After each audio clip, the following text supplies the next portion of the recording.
Hello, welcome back to the latest You Are My Boro with myself, Dom Short and Scott Wilson, both of the Northern Echo. How are we doing, Scott? All well? I'm all right, thanks, Dom. Yeah, all well, all good. Apologies for me sounding ropey. You'd think it was me who had a day enjoying myself in Germany on Friday, but actually I was up in Newcastle the following day. But how was the trip? It was good. Yeah, it was good. Dusseldorf's a lovely city, actually.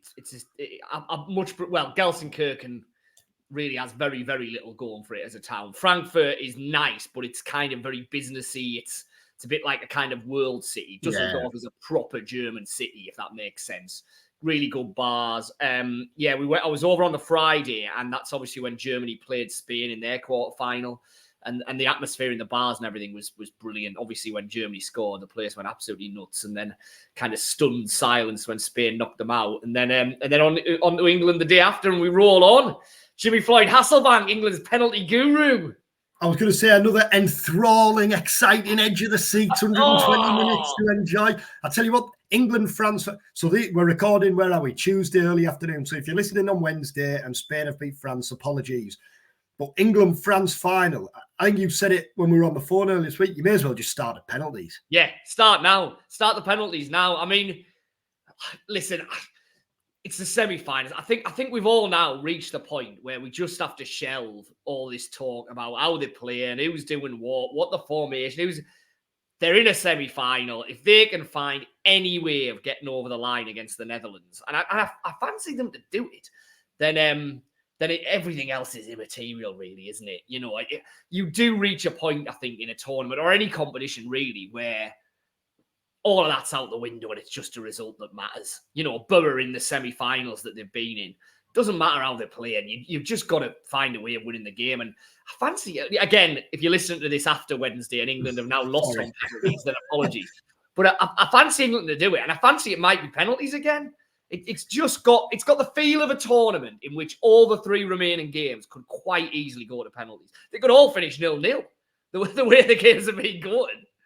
I enjoyed, I'm sure you've seen it, the clip of Southgate celebrating a full time on Saturday. It took me back to the old Southgate salute days at the riverside up to the North Stand. Yeah, that was good, especially after, he's been getting a fair bit of flack, hasn't he? Especially after that. I thought that was... Yeah, and I mean... there'll be the Southgate post-mortems once the tournament's finished, won't there? Win or lose. Whatever happens, I think now it definitely feels like this is kind of the end of the road for Southgate. He either goes out in a massive blaze of glory, haven't won it, or it'll be another kind of they got close but couldn't do it kind of scenario. The greatest English manager, certainly of my lifetime. I mean, regardless of all the quibbles and queries, he's had this, he's not making the best of this player. He's not three major semi-finals in the space of 4 tournaments. And it might well have been 4 had they not come up against the best. I know France didn't win the last World Cup. I think they were the best team in the last World Cup. And England nearly beat them in the quarterfinals. So, after decades and decades of just constant underachievement at major tournaments, it's kind of the classic, you don't know what you've got till you're gone, isn't it? It's the Boro fans flinging the season tickets in Steve McLaren's face to a certain degree, where I think if we look back at this run under Southgate in 5, 10, 15, 20 years' time, it will be seen as an unbelievable golden age where England got to all these major quarterfinals, semi-finals, finals. It just doesn't necessarily feel like that when you're watching them stumble through against Slovakia. So there's 4 minutes. I'll make a note, 4 minutes and 6 seconds. And if England get beat on Wednesday night, I know to come back in on Thursday morning and amend and chop the lot. Start here. Boro, and only one place to start, really, Ryan Giles. After a couple of fresh updates, really, the last 24 hours or so. I'm sure you'll have seen by now, but Hull's owner, Acun Ilicali, has said today, telling Hull Live, about Giles, if he wants to go to Middlesbrough, we will let him go. For me, players' happiness is the most important thing. I think a few things to get at here. It's felt, hasn't it, over the course of the last week or so, that the noises have been growing louder and louder from the Hull end. Expectation that Giles is going to go, the likelihood increasing that Giles is going to go. If we go back to kind of how we got here, Hull signed Giles on loan from Luton in January with an obligation to make that deal permanent. Now, the fact that wasn't immediately made permanent when the transfer window opens was kind of the first indication that this isn't kind of what Hull want, what Hull need. Now, Hull are operating in a completely different ballpark this summer to what they did in January when they were bold and as we discussed at the time, priced many of the rivals out of deals. Their owner, Ilicali, has gone on the record again this week saying that it's going to have to be different this summer. It's felt like, for all we know, there was a willingness from the Boro end to get Giles back if possible. It's felt like over the last week or so that it's been Hull pushing this really, and that they want the matter resolved. And the point I'm getting to is, it's in Boro's hands, this, isn't it? Hull have paid £4 million for a player who, I'm not necessarily saying they don't want, but they don't need him. They've got Matty Jacob there. Giles, Hull know, wants to come back to Boro. Boro are in a position of power in that we know that ideally they'd like to do a loan deal first with a view to make it permanent down the line. They don't want to be paying £4 million like Hull have just paid, but kind of Boro pulling the strings now, I think. Yeah, and it's almost, those quotes today from the chairman are almost like him saying to Boro, well, okay, what are you actually going to come up with here then? Let's actually get down to brass tacks. I mean, fair play to Boro. From the moment we had that kind of meeting with Kieran Scott and it was kind of flagged up as a possibility, we obviously, the name of Giles was out there. We put that to him. He certainly didn't knock it back. Boro have known the situation, haven't they, right throughout this? They've clearly known that Hull were going to end up having to sign Giles. They've clearly known that didn't really suit Hull from an FFP point of view. They've clearly known that Giles would be happy to come to Boro in that scenario. And everything's just kind of fallen into place. We were talking about it as, this isn't Boro desperate to get a left back. This is Boro thinking they might be able to get a bit of a deal for Giles that would have been impossible 12 months ago. Well, we're nearly at that point, aren't we? And I think, the only reservation is, has this last 12 months left any kind of a mental mark on Giles? Because if Boro are getting the Ryan Giles that played for them 2 seasons ago, then I don't think there's any doubt that that's an upgrade on certainly Engel and almost certainly Bangura, with the reservation that we haven't seen an awful lot of Bangura to absolutely be able to make that judgment. I think, the Giles of 2 seasons ago was the best left back in the league, arguably the best creator in the league in any position. So for Boro to be getting him, it would be a real coup. As I say, the only question that would have to be answered is, has his experience at Luton, when it clearly didn't work out anything like he'd hoped, and even to a slightly lesser degree his experience at Hull, when he wasn't able to absolutely nail down that left-back spot and make it his own, have they left a mark? Are Boro getting the same player that left the Riverside at the end of the season before last? If they are, then it's a massive upgrade. And if they can engineer a loan deal with a view to a permanent, if they can engineer even a permanent for, 2 million with a few add-ons, whatever, that's a hell of a deal for who was the best left-back in the league 2 seasons ago. And when you look at the way last season played out for him compared to the season before, maybe not so much at Luton because that's difficult, isn't it? It felt at the time, didn't it? Hellfire. This is a full-back who's at his best going forward, and yet he's joining a team who are going to be under the cosh for the vast majority of games. It felt like a dodgy fit at the time, didn't it? But you can understand why. Rob Edwards knows him, worked with him previously, Premier League wages, and all that comes with that. So you can understand it. But the way last season's played out, compared to the season earlier, is also a nod towards Michael Carrick's coaching, isn't it? And management and how we managed to get the best out of Giles, because by far, that season of Boro has been the standout in his career. And I guess Giles' challenge, if he secures a return this summer, is to prove, like Akpom probably has to prove at some point, that wasn't a one-off, that can be the norm. Yeah, absolutely. Because, that's undoubtedly the best football that Ryan Giles has ever played in his career. Clearly, his relationship with Carrick was a factor in that. Carrick absolutely got the best out of him. Giles is a fullback, like you say, whose strengths are undoubtedly in attack, and he wants to be on the front foot. I think you can get away with that in the Championship to a degree, can't you? I think that, you can get away with being an attack-minded fullback with defensive vulnerabilities in a way that it's much harder to disguise in the Premier League. So I think that would be in his favour, coming back and trying to have a full season at Boro. The dynamics, obviously, of Luke Aylands playing at right back are a little bit different to when he was last here, because when he was last here, Giles was basically bombing on down the left. Whoever was playing at the right was almost tucking in to make a back three, wasn't it? Tommy Smith a lot of the time. And so Giles then had the absolute freedom to basically play as high up the pitch as he wanted. Now, if you've got Ayling wanting to do the same down the right-hand side, which he clearly was in the second half of last season, is Giles going to have to adapt his game a little bit? Is he going to have to be, at least a bit less adventurous, so Boro aren't left with both of their fullbacks really high up the pitch? That's going to be something that'll be interesting to see how it pans out and how Carrick and the rest of the coaches work on that if the Giles deal goes through. But, I do think it's another exciting signing if it happens. The other thing that stood out to me reading the stuff from the whole end over the last couple of days is Hull finished 7th last season. What were they a point off? Boro a place below them. And yet, like, when you look at the situation both clubs are in now, a couple of months on and going into the new season, Boro have obviously got 3 senior signings through the door already, as well as Harley Hunt, which we'll talk about. And the kind of strong stance has always been since the start of the summer. We're not going to be losing any of our best players, the likes of Vandenberg, Hackney and Latte-Lath.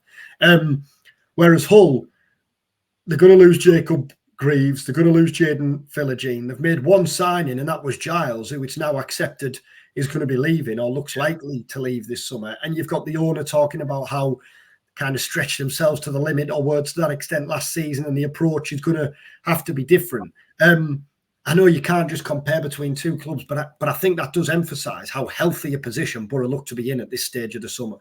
Yeah, it shows the value of being a well-run club that doesn't overextend itself. And there have been plenty of times since the last relegation where Boro fans have bemoaned a perceived lack of investment, lack of spending, reluctance to take a risk. And listen, there probably have been times when if Boro had pushed the boat out a little bit more, maybe they would have given themselves a better chance of making playoffs or getting promoted. But ultimately, staying within the financial parameters has become so crucial now in the Premier League and the Championship.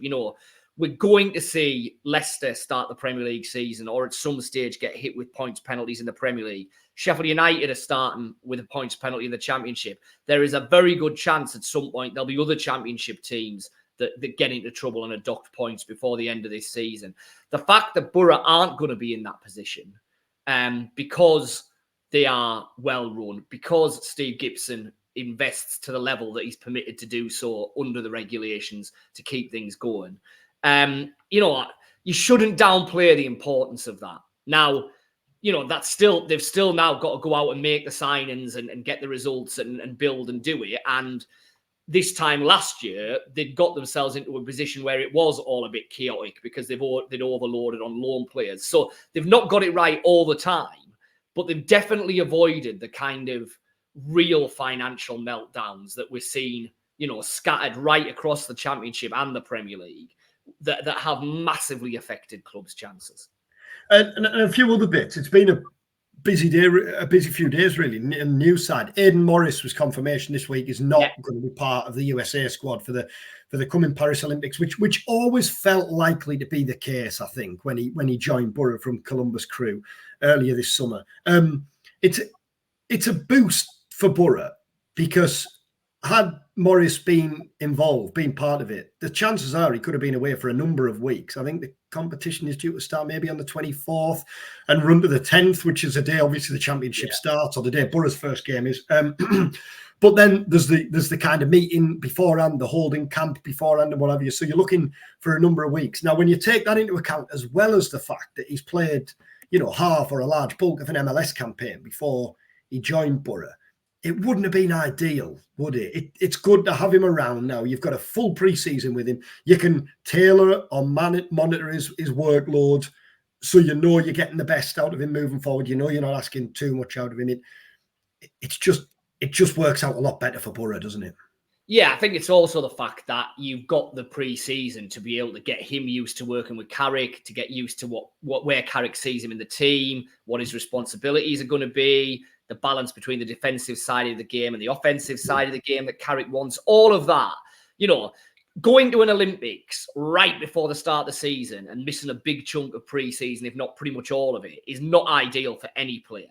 But it's especially troublesome for a new signing who hasn't had any experience of playing with you before. So, I think had Morris been in that Olympic squad and been disappearing, in the next couple of weeks to the US camp, I think there's probably a good chance then that you barely see him, or certainly don't see the best of him till Christmas, because this settling in period that he'll be having in the next month or so now, you have to have in August, September if he's played in the Olympics. So I think what this means is it gives him every chance of being able to hit the ground running at the start of the season. And when you're a new player coming into a new country, new club, new league, I think that's really important. And on the subject of Americans, Matthew Hoppe is one player who hasn't gone out to Portugal this week. We'll talk about the squad and the players who have travelled. Yeah. Which again is no real surprise. We reported earlier this summer on the Northern Echo that Hoppe is available for transfer this summer and is expected to leave. It hasn't worked out. A return to the MLS or a move to the MLS, obviously he was at Schalke and Mallorca before he joined Boro, has always felt most likely. He had that loan at San Jose Earthquakes. It didn't go to plan. Their window, the MLS secondary transfer window, opens on July the 18th, Thursday, July the 18th. I think for everybody concerned, a swift resolution, if possible, will be the best thing there, won't it? Yeah, that would be the ideal scenario for all, wouldn't it? It'd be a great move for Hoppe. It would be ideal for Boro. Is there an MLS club that's going to take him? I guess is a question. Will it have to be another loan first with a view to a permanent at the end? If that works out, that probably feels the likeliest, given that, as you say, his previous loan move over to the States didn't really work. So clubs might be reticent to go all in on him. But he clearly hasn't got a future at Boro, has he? We've seen that he's an awfully long way away from Michael Carrick's first team plans. So he'll have to end up going somewhere this summer. I guess for Boro, the ideal scenario is get him off the books permanently. Second best is loan with a view to a permanent. Third best is loan where you end up having to pay a chunk of his wages or whatever. Because I don't see any scenario where he remains beyond the end of the transfer window. One way or another, he'll be on his way out. Well, he came back in December last year, I think it was, and was he on the bench 3 times in the second half of last season and didn't play a minute? And this at a time when there were stages that Boro didn't have a striker fit when Coburn and Latte-Lath, which told you everything, didn't it? Marcus Force, another forward, another attacking player, has gone to Portugal, but he's not yet back in full training. He's continuing his rehab there, as is Tommy Smith, who's a bit further ahead. There is a new face, or there was a new face at Boro this week. Harley Hunt, signing from Swindon Town, only 16-year-old, was wanted by Villa, Manchester City, Brentford, Wolves have also been mentioned, Southampton, and a string of championship clubs. From what we gather, Kieran Scott led on negotiations there, but Jonathan Woodgate was heavily involved. And I think, again, we've talked about this previously with other signings. Boro's record with the likes of Van den Berg, Morgan Rogers getting a move, the development of young players last year like Aaron Ramsey and Cameron Archer, the emergence of Hayden Hackney, even Law McCabe last season. If you're a young player looking at that and Boro come in and are spelling out the path, the vision to the first team, well, it's not just talk, is it? There's actions there to back it up. Yeah, absolutely. All the reasons you've alluded to make Boro a very, very attractive proposition. Then you've got the opportunity to work with Carrick on top of that. You've got the facilities, Rockcliffe and everything, which obviously at championship level are right up there with the absolute best.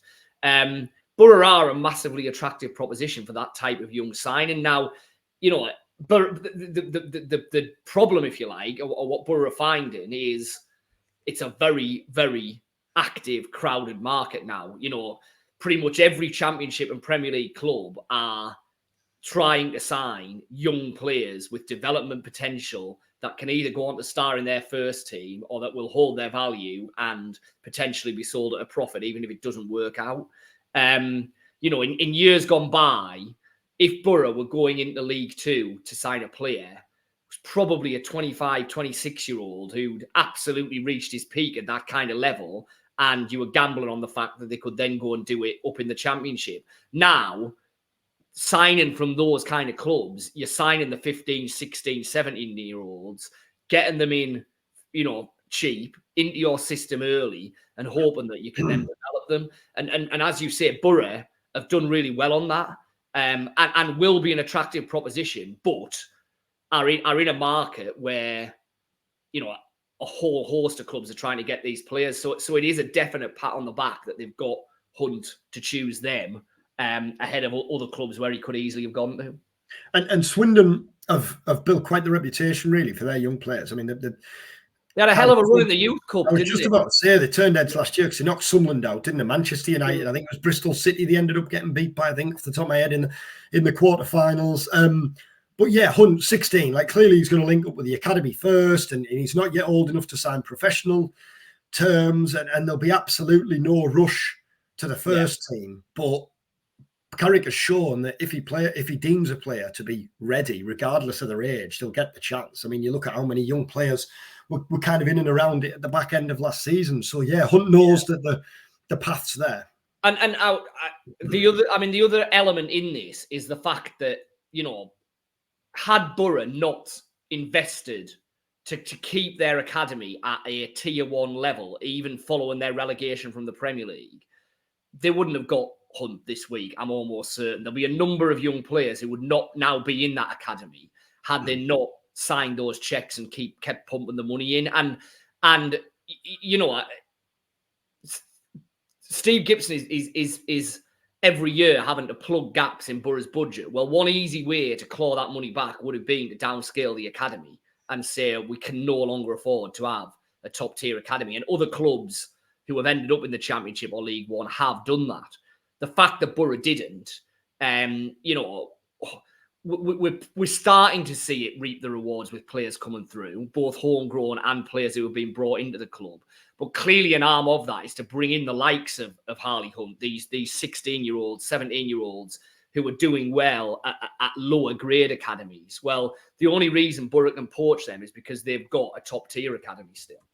And I think that's the thing here, where Boro have had just as much success in recent years, thanks to Martin Carter, is plucking young talent from elsewhere, plucking the best young talent from elsewhere, maybe from areas or clubs that have kind of gone under the radar. There are countless examples, aren't there? Jed Spence, Isaiah Jones, obviously Hunt being one now. Now, clearly at the time, that's still at the time when players who've emerged through the youth age groups and emerged through the system are breaking through, like Hackney and McCabe and James Wilson and AJ Matthews and Charlie Lennon and others. But then there's that balance, isn't there, between if you can go out and sign a player who's 15, 16 and maybe slip through the cracks elsewhere, Boro back themselves to identify that talent as well, which taps into the kind of whole vision of the recruitment now, isn't it? We had a piece up at the weekend, if you haven't seen it, on kind of how Boro's recruitment works these days and who's involved. And it's all about kind of identifying that untapped talent, really, which they've had immense success with in the last couple of years. Yeah, absolutely. And, there is a balance, because there's always the scope for a Luke Ayling signing to add massive value to the first team and improve things. But, I think Boro are part of a group of clubs who have gradually had to come to the realisation that if you haven't got parachute payments in the Championship, then signing experienced, proven 28, 29, 30-year-old players with no sell-on value come the end of their contract is basically just a route to financial ruin. That, if that is your model, then if you don't get promoted, you're going to get into trouble quite quickly. So, there has been a shift to younger,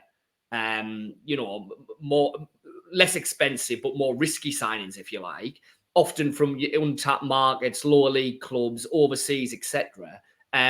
Because, yes, not all of those signings will work. We know that. But if you can get a Morgan Rogers that goes up in value by nearly £10 million in the space of 6 months, if you can sign a Rav van den Berg who comes from Zwolle in the Netherlands and, potentially in another year's time could have his pick of Europe's leading clubs, well then, that clearly is a much better, more sustainable model than signing a whole host of 30-year-olds who you then let go for nothing 3 years down the line, which is, to a large extent what Boro were doing under Pulis, Warnock, Wilder.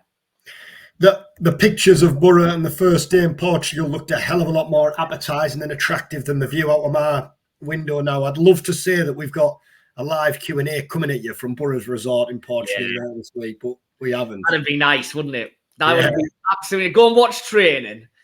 Little dip in the pool and then a couple of super box to round off the evening. That sounds yeah, exactly. No, I mean, God, it looks ideal, doesn't it? But, it's a tried and tested method for Boro, innit? They went out there last year. They're playing the same opposition. Let's hope it's maybe not as physical as it was last year. But it starts this weekend with a game against Vitoria on Saturday, and then obviously it's back for the Bolton game at Bishop Auckland a week on Saturday. It flies round, doesn't it? Also, Swansea will soon be here. Yeah, it really does. It really does. Like you say, you saw the pictures of them and everything, and you're like, goodness me, the Brummel Euros haven't even finished yet. But there we go. Absolutely. Game this weekend. I'm like you. I'm slightly surprised they've gone for the same opposition, given that it nearly ended in Brummel open warfare last time when Anthony Dyke-Steele got cropped. But hopefully that's a bit calmer this time. And then Bishop. Let's get the Bishop for a bit of Bolton and see how things look then. And it's at least what's good then is there are going to be a few new faces, and I know that's not always possible, but from a fan's point of view, there's something exciting about going to a pre-season game and seeing some new faces and getting a bit excited about the new campaign and the new season, isn't it? So no, that'll be good. Well, I was just writing something just before we came here. We started here, and I wrote then that it's quite rare, really, for a squad to take shape or to have taken shape before the first pre-season trip, before pre-season starts. Like we've said this previously, haven't we, on Vince? I know clearly the hope is that one or two more faces are going to arrive, but you'd have a good punt now at naming the team as things stand for the first day of last season. Whereas kind of last summer was overshadowed by uncertainty. There's real clarity this time around. Yeah, absolutely. And we keep coming back to, again, as we've said on previous vids, it's hard to escape the conclusion that the first month of last season ultimately proved decisive, given the number of points Boro tossed away and then the number of points they ended up off the playoffs come the end of the season. So, I know there were various ups and downs along the way and various points of the season where things went well or things didn't. But in the grand scheme of things, that first month ultimately proved utterly decisive in Boro missing out in the playoffs for me. So, if you can never eradicate the possibility that you're going to make a slow start, can you? Things happen, whatever. But at least Boro have done everything they possibly can to limit the likelihood of that and give themselves every chance of hitting the ground running, which will just immediately give the season a different kind of feel and a different view than last year, when certainly throughout the first half of the season, Boro were just playing catch up to try and get themselves back in the playoff race. Just finally, before we finish, just a word from Macaulay Langstaff, who's obviously Teessider from Stockton, played for Stockton Town. I think he might have been on Boro's books when he was a kid up until he was 12 or 13. But I'm sure you'll be aware of his story now. Obviously, Gateshead and then Notts County. 27-year-old. He's got to move to Millwall, long-term contract. It's great to see, isn't it? A kind of different route into the pro game, but fair play to him. A different way of making dreams come true. He's a Boro fan. He's always dreamed of playing at the Riverside. Well, he will now. He'll be against Boro at the Millwall for Millwall this season. But happening across from Duncan Watmore. Yes, fair play. It's good. It's good to see, isn't it, when you see kind of. It absolutely is, and it'll be really interesting to see how he gets on, because obviously he ripped up the National League when Notts County got promoted. He was top scorer in League Two last season, even though Notts County fell away in the second half of the season and obviously didn't go up when they were quite well fancied to go up again with Wrexham last time. Can he do it in the Championship? We'll see. I mean, Sunderland will link with him, fairly strongly in January. Eventually decided not to take the plunge. I mean, he's one of those strikers that for the last couple of seasons, his name's been out there. Championship clubs will all have been watching him. Which one was eventually going to take the punt and have a go. Millwall have done it be really interesting to see how he fares at Championship level. I mean, he just looks a goal scorer, doesn't he? And I know it's not always as simple as that, but generally, if you've got that goal scorer knack, you can go up through the leagues and succeed. And it'd be good to see him do it. It'll be interesting. December, I think Boro are due to play at Millwall. Well, thanks for watching. Thanks for listening. Do subscribe if you haven't already to our YouTube channel, and rate and review as well if you're listening on your podcast channels. Thanks again for joining us. We'll be back next week when we'll hopefully have as much to talk about. We'll see where the Ryan Giles picture is at then. Thanks again. Take care.